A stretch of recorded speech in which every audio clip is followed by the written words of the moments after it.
When a celebrity sits down for a one-on-one interview, it always seems harmless enough, at first.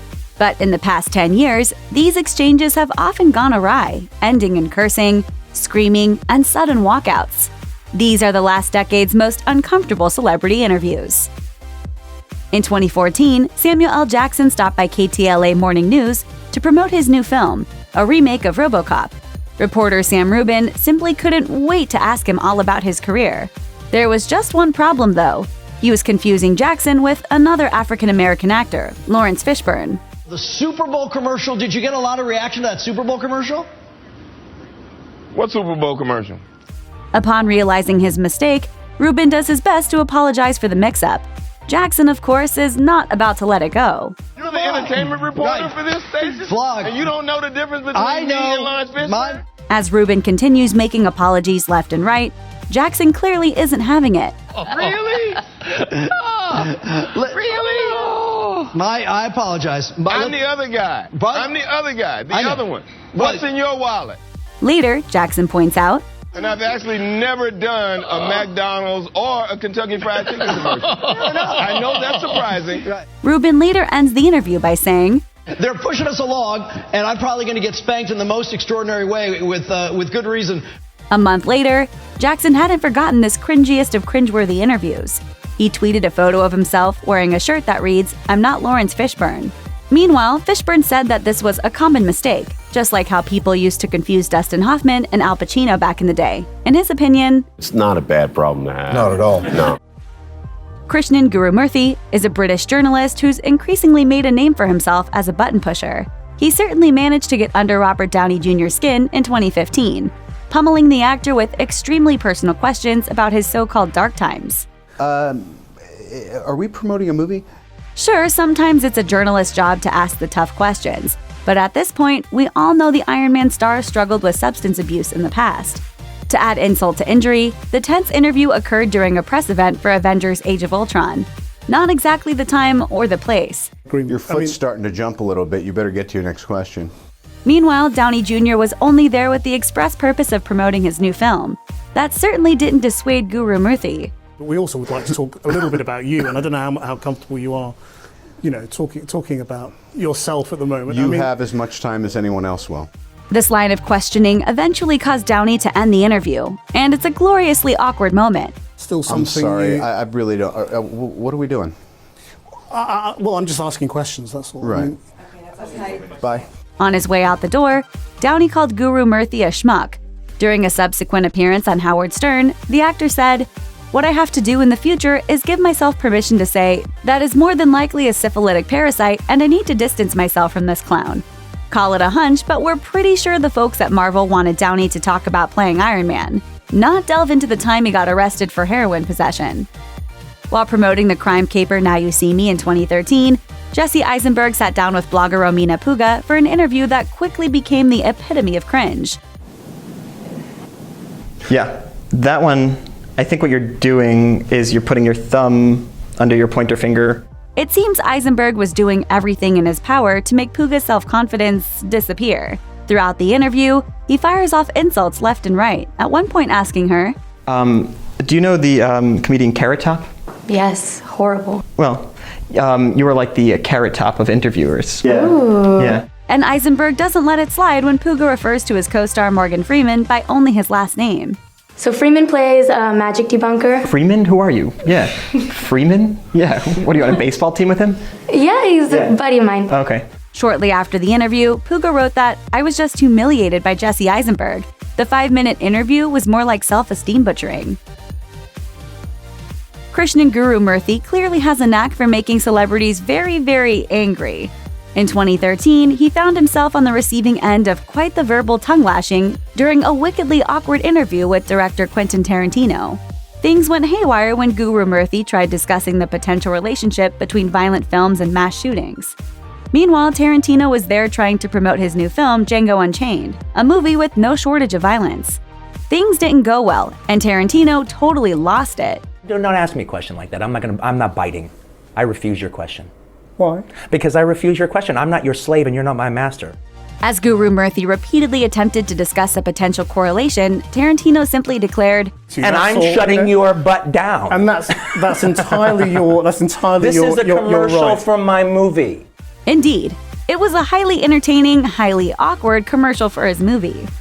The late comic Joan Rivers was legendary for speaking her mind, as you can see for yourself in this remarkably awkward 2014 interview. Rivers was there trying to promote her book Diary of a Mad Diva, but things got off to a shaky start when CNN correspondent Frederica Whitfield said this about her work on Fashion Police. Even with your fashion critiquing, while it's very mean in some ways, people can't wait to hear what you have to say. Really? It's not mean? Whitfield then moved on to the cover of Rivers' book, saying, "You have some shock value to you. You know, on the cover of your book, you're wearing a fur. And you probably knew there would be animal rights activists." Rivers cuts her off right then and there. You know, this whole interview is becoming a defensive interview. No! Are you wearing leather shoes? Yeah, shut up. Rivers goes on to say, "I don't want to hear it. You're wearing fur. You're wearing leather shoes. You're eating chicken. You're eating meat. I don't want to hear this nonsense. Come to me with a paper belt and I'll talk to you." For some reason, Whitfield didn't shift gears. Instead, she suggested that other journalists harped on Rivers for wearing that fur coat on the cover of her book. This was clearly the last straw. No, I'm going. I really am going because all you have done is negative. No! All you have done is negative.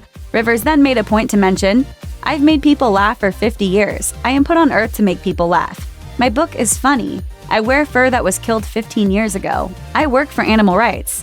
Stop it with, and you do this, and you're mean, and you're that. You are not the one to interview a person who does humor. Sorry.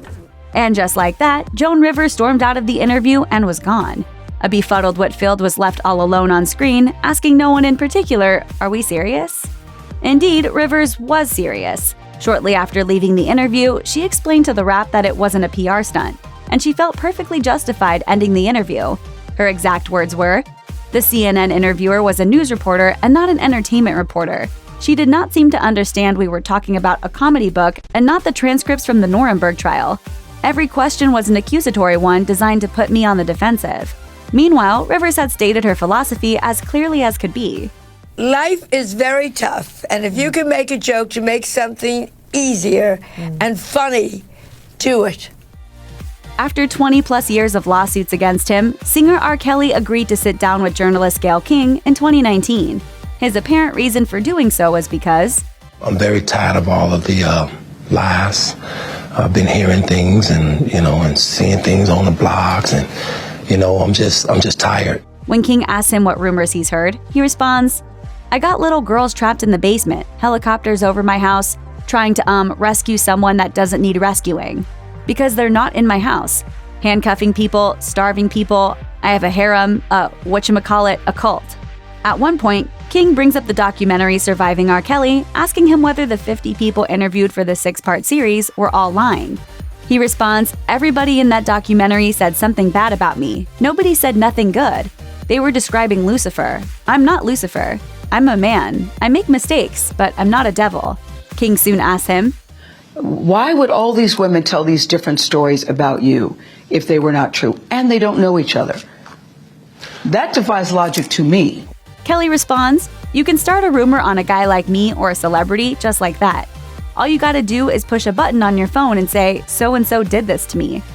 Later on, King asked Kelly if he's ever been intimate with anyone who happened to be, quote, under the age of 17, and he responds, no. King challenges that assertion.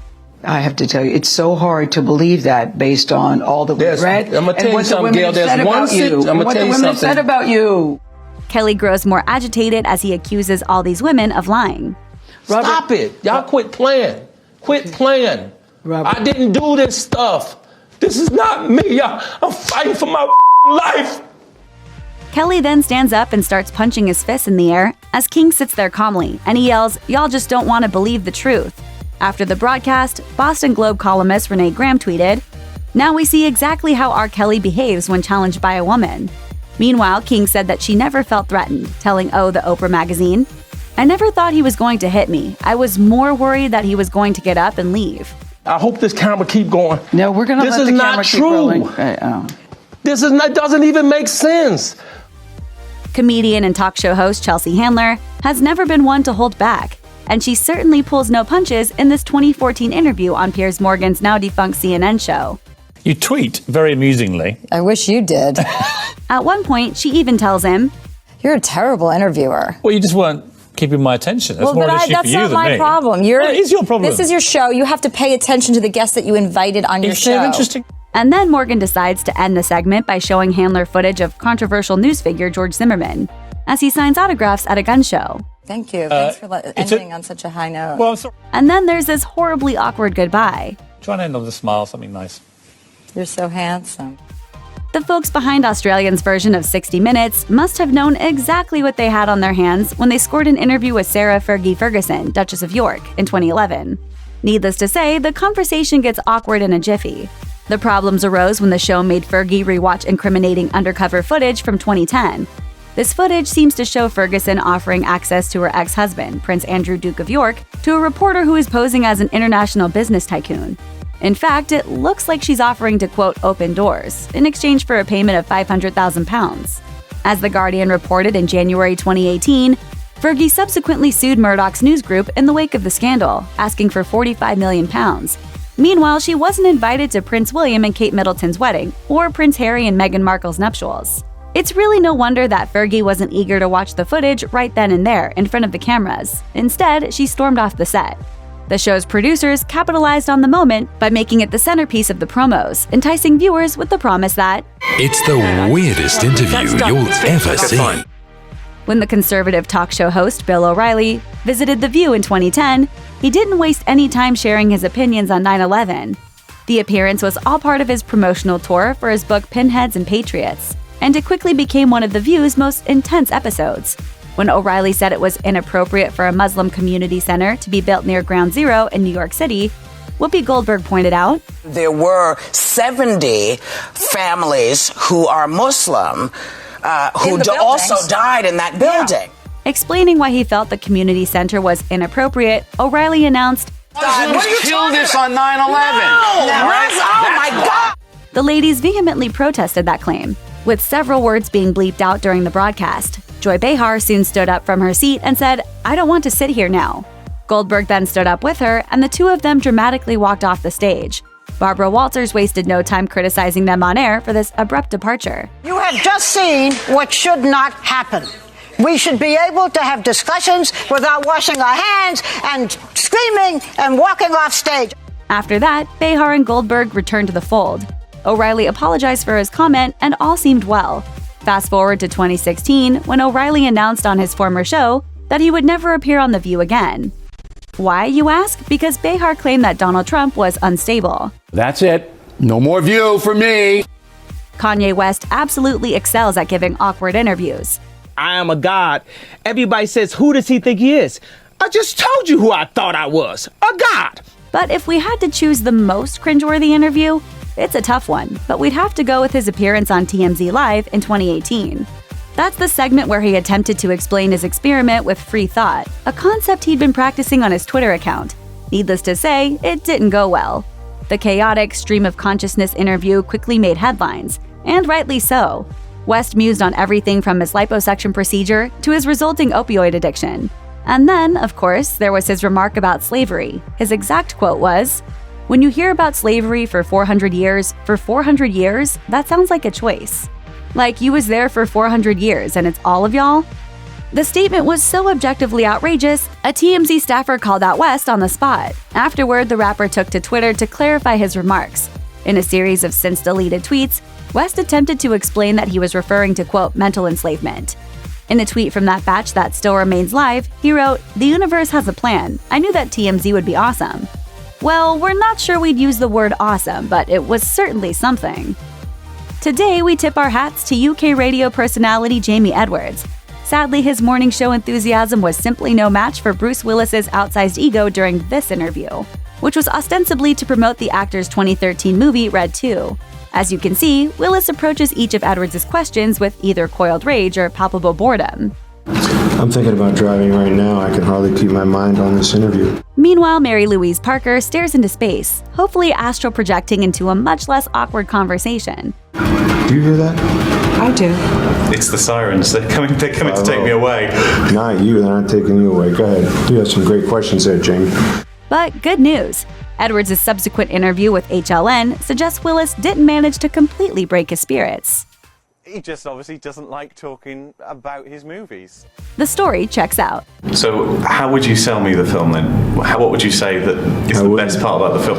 I would slash my hooves. Check out one of our newest videos right here. Plus, even more Nicki Swift videos about your favorite celebs are coming soon. Subscribe to our YouTube channel and hit the bell so you don't miss a single one.